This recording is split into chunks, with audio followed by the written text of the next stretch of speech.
Hello, dear friends, it's Brother Sean here, Father Ted to his friend. For those who don't know me, well, I guess I'm an oddball.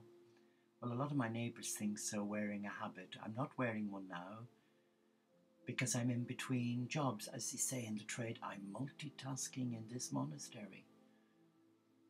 But no, seriously, on a note that really resonates with my heart, today I received a wonderful assignment from one of my students who's hoping to become an oblate in our online community of interspiritual Franciscans, a married woman who puts herself down, but who is a beautiful child of God. And for the last 2 years, I've hounded this beautiful soul only under divine guidance, not to give in, not to give up. It's been a struggle for both, because one doesn't like to be reminded that one is giving in to fear, low self-worth, low self-esteem. But in the Tree of Life course, which is part of the preparatory training for the first 6 months as a probationer, we have our students undertake a course that's hands-on. It's about reawakening the heart to think, to feel, to breathe. It's not academic. Yes, I provide a lot of good stuff in terms of anecdotal evidence and CDs that I've recorded over the years and various books that have been published that are all interconnected with the Tree of Life course. But in Module 2, it really focuses on the Divine Feminine, this incredible woman, Mary Magdalena, the twin flame of Christ. Now, I know some of the scholars will be going ballistic, well, tough. They discredited her 2,000 years ago by saying she was a fallen woman. She was no such thing. She was a highly evolved spiritual woman who incarnated at the same time as Jesus. Magdalena was a priestess of Isis. She was the underpinning loricas, as we say in Gaelic spirituality, the pillars of our faith today. She is what held it together. Her love of the supreme, the sacred, and the Christ. But let me just read to you the response from this beautiful soul. Discuss the role of Mary Magdalene in your role as a channeler of the Christ energy. What do you understand by the words Mary is the twin flame of Christ? I feel that Jesus and Mary Magdalena were soulmates chosen to walk this spiritual path together on earth. True. I believe that Mary was the female energy which balances the male energy of Jesus, yin and yang, yin and yang. She supported him, nurtured him with her gentleness, her feminine wisdom and intuition. She provided meals for him, a place to stay, perhaps money or necessities.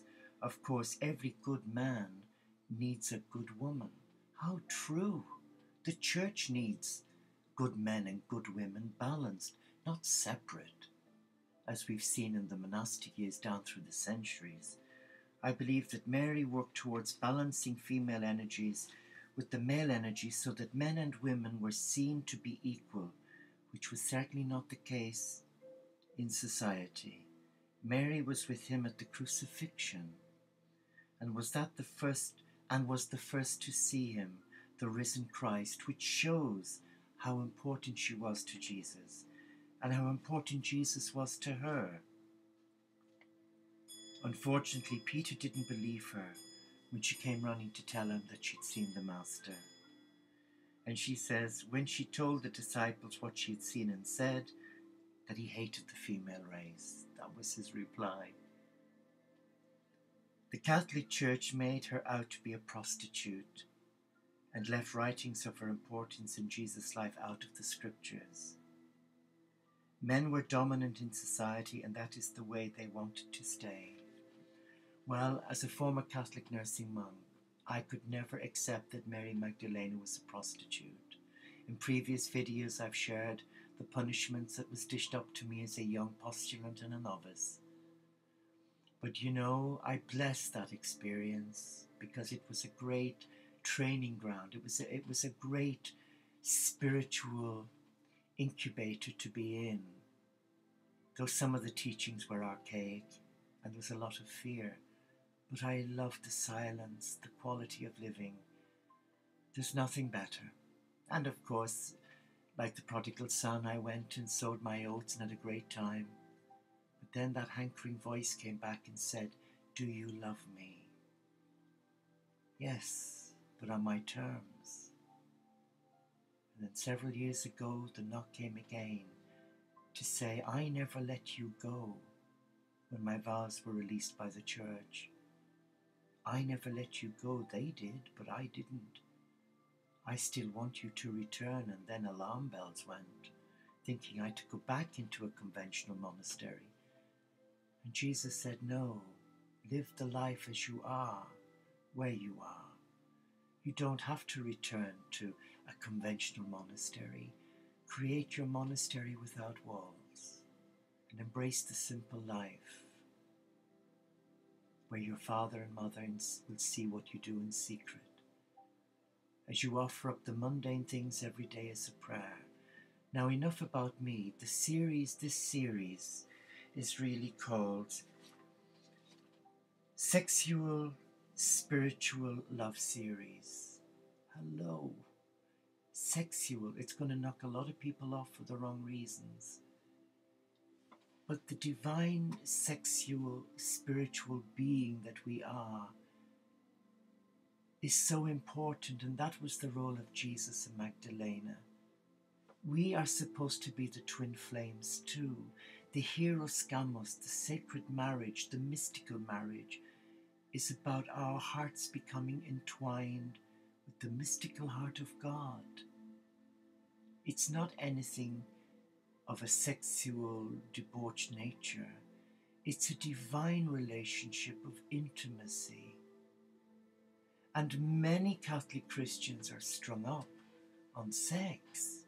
I guess it's because of the Church's teachings on sex. I know as a young monk in training, when we went to the beach twice a week on a Wednesday afternoon and a Sunday afternoon, when we had 2 hours free periods, we could never go in our costumes. Well, we didn't have any. We went in our habit, then changed the old habit into our new habit. When we were having a shower, we had to wear a special white tunic. Hello. There was such a distaste for the human body, and that has a psychological impact on young men and women. And the nuns were the same. There was this crazy notion that the body was dirty. Well, can you imagine a young man and woman in their teens who were exploring their sexual differences? I entered the monastery not knowing whether I was Arthur or Martha. I didn't know what it was. I didn't know the facts of life. I was truly green. But then later on in your life, you discover that your heart is getting a lot of mixed messages. Divine sexual spirituality, for me, is the diaphamasc energies of the Christ, the divine masculine and the divine feminine energies of Magdalena. It's a combination of two equally balanced, not 75-25, which the Church has done, where it's saturated the mindset of the children of God for 2,000 years to uphold a teaching that's more imbalanced than balanced. It's true what Margaret Starboard and many like her have said about Magdalena. She was a high priestess. She was the twin flame of Christ.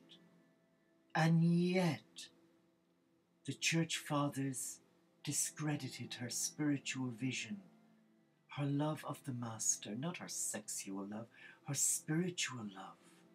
And I believe they were married. And if any of the church elders or leaders or scripture scholars tells me differently, I'll ask them to remind themselves of one sacred tenet in Judaism. No one was allowed into the Holy of Holies, into the synagogue, to preach who was celibate. you had to be married. And Jesus was invited into the synagogue where he preached. Now that would not have been allowed had he been celibate. The celibacy issue that has shackled the Catholic Church and the priesthood is man-made. Jesus did not ask his priest to be celibate. The celibacy came in because of the church abusing their position as ministers. And that's why I've been guided in my heart to compile these short videos to look at various ways that we can embrace our true self, our sexual orientation, and embrace love, and conclude with the miracle of seeing the cosmic Christ.